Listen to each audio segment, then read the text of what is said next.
welcome to Master Your Voice Frequently Asked Questions.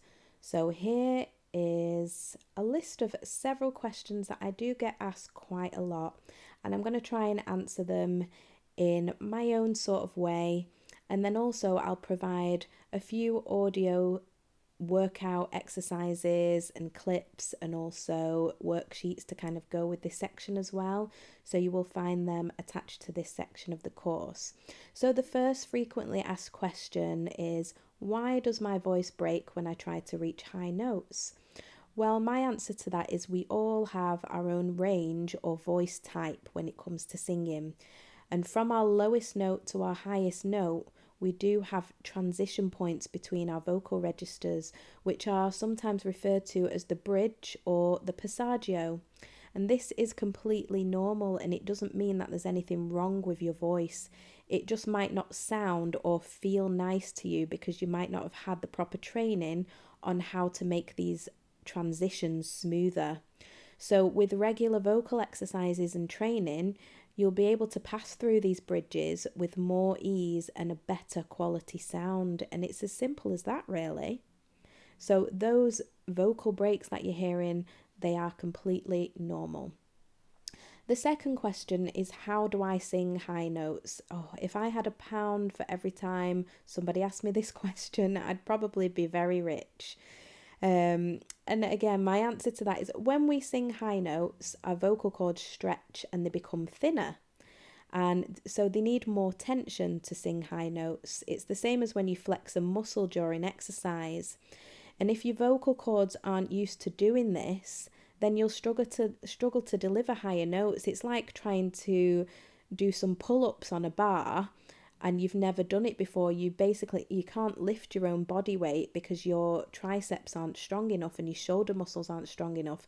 Well, it's the same for your vocal cords as well. They need to be able to stretch to the right place to sing those high notes. So if you're not used to doing it, like I mentioned, you're really going to struggle with that.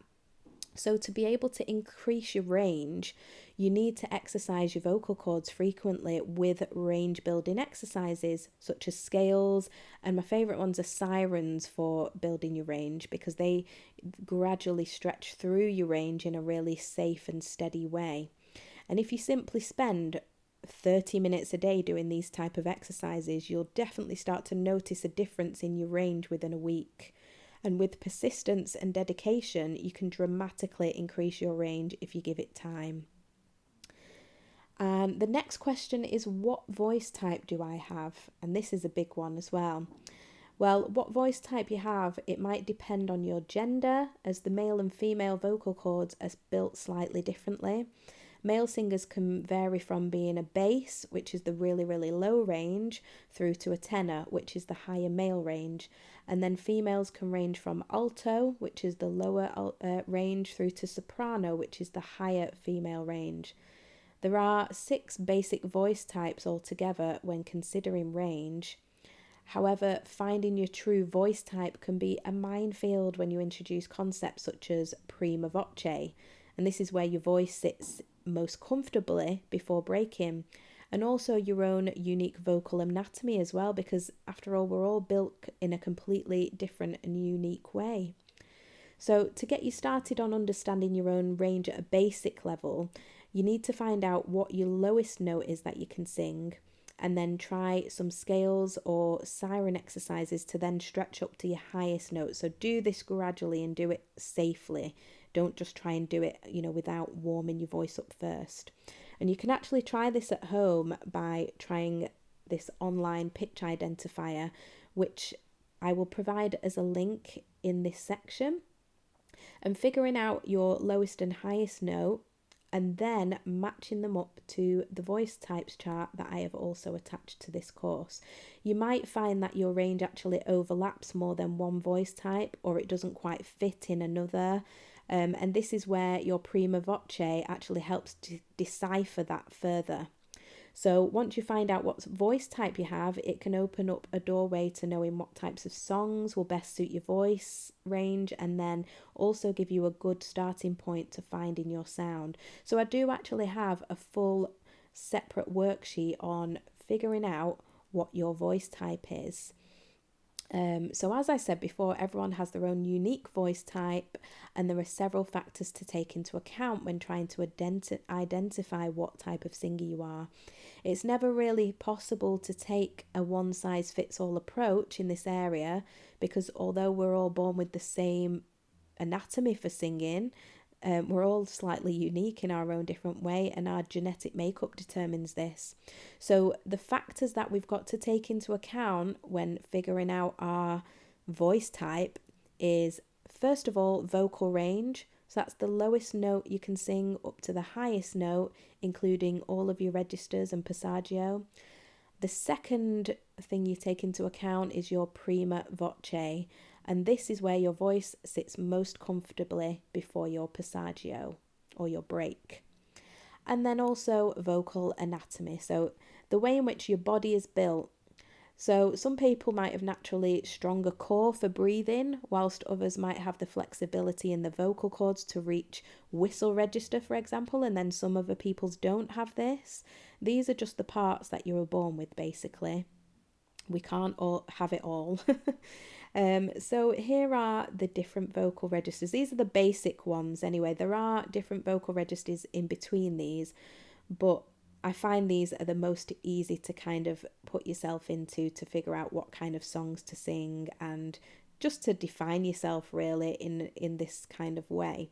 So for a male singer, you've got bass, baritone and tenor. So bass is the lowest range from an A2 up to an A4, and then we've got baritone from an F2 and then a tenor from a C3. And here's some examples of singers in those ranges as well. So a bass singer, Barry White and Johnny Cash, they had really, really deep voices.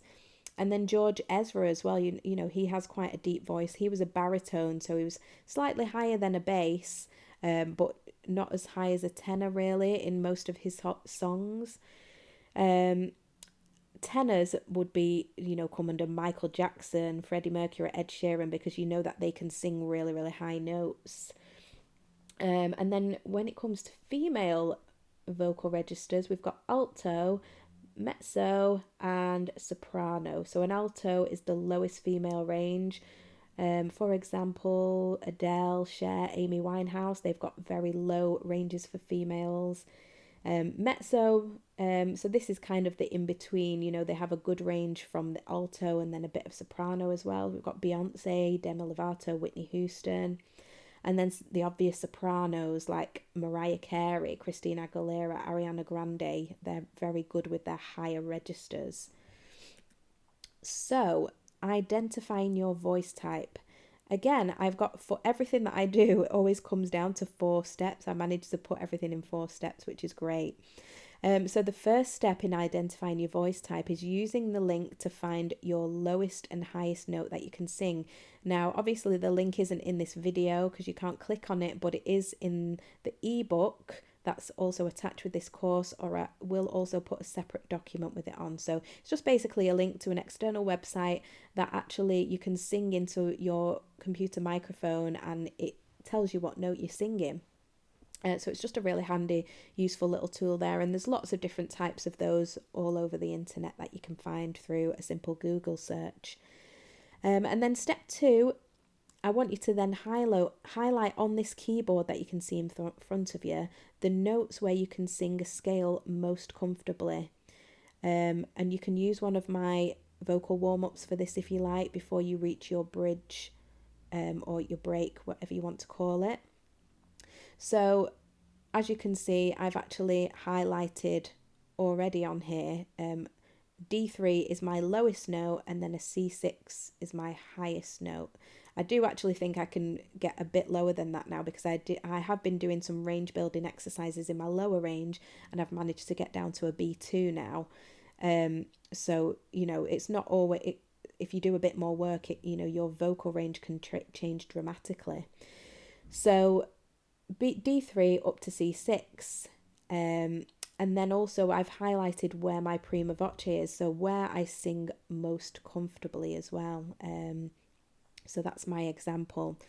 Step 3 is the next step in the process where you identify which range from the list above. So on the previous page, with the male and female vocal registers, where your voice mostly fits and sits in. And you might find that you're able to sing higher or lower than the cutoff points in some of these ranges. And that just means that you're in a subcategory for that vocal range. For example, there's such as an alto. If you can sing lower than the alto range, it means you're a contralto, which is even lower than an alto. But I just wanted to stick with the basic ones for now to give you a basic understanding. And it's something you don't really need to worry about at this point, as we're just learning the basics. And step 4, now basically you can find the songs that are more suited to your range for practicing. But you're not limited to these. Remember, you can always change the key of a song to suit your vocal range as well. And this range can be expanded with practice as well. So there's my example. My highest note, is a C#6, not a C6. I've actually highlighted that wrong. And then I'd say I can basically sing below the alto range and slightly above the soprano range. And though the lowest and highest notes do take me some work to achieve, my prima voce actually sits between A3 and C5. So basically then I would class myself as a mezzo-soprano, because I can sing from both ends of an alto and soprano, but my prima voce sits right in the middle of that. And that would class me as a mezzo-soprano. So when I'm choosing songs, then I would look at singers who are also mezzos. If I wanted to sing songs in the style of Beyonce or anything like that. But then I'm not limited to that, because if I wanted to go and sing a Mariah Carey song, I know it would probably be a bit of a stretch for me, but I'd go and get a Mariah Carey song and then just basically lower the key slightly to fit a mezzo-soprano range. So, let me know actually what results you get from doing this worksheet and this exercise, and post your findings either in the School of Roxx community or in the course platform that you are taking this course. I'd love to know what you found out from identifying your voice type.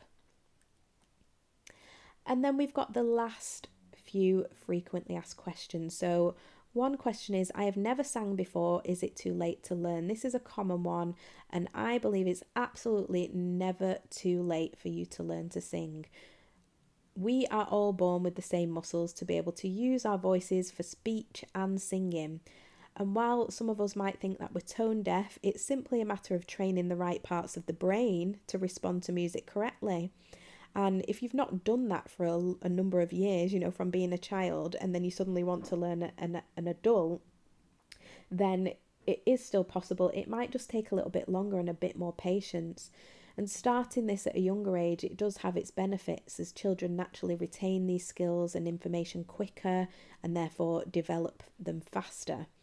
But if you're an adult and you've never sang before, then again, with the right training, you'll be able to sing and enjoy doing so with the techniques you learn to your vocal muscles in a new way, to use them in a new way, should I say. And it might take some time, but actually, as adults, we've got patience and persistence on our sides, and that's one thing that younger children do not generally have. It's something we develop as adults. So absolutely not. It's never too late to learn. I always say go for it, no matter how old or young you are. And then finally, how long will it take to hear results in my voice? Well, just like going back to the pragmatic approach now and the pedagogy and the science behind everything, just like sports exercise for the body, it takes time to strengthen your muscles to prepare them for higher intensity workouts.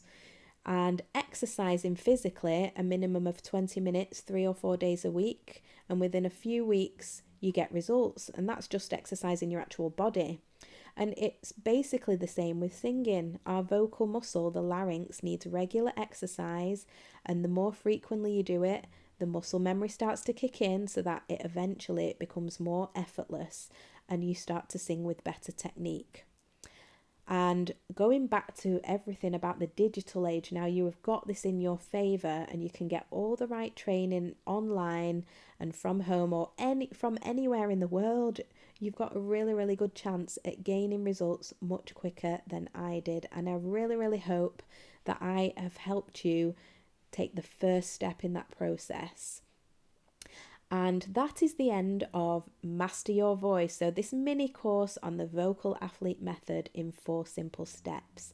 And you can find me on Facebook, Instagram, and YouTube if you'd like to connect further, or simply send me a message through your course platform where I'll get back to you on anything that you have found whilst you are working out in this process, or anything that you'd like to record and send back to me. I'd love to hear how you've got on working through the course.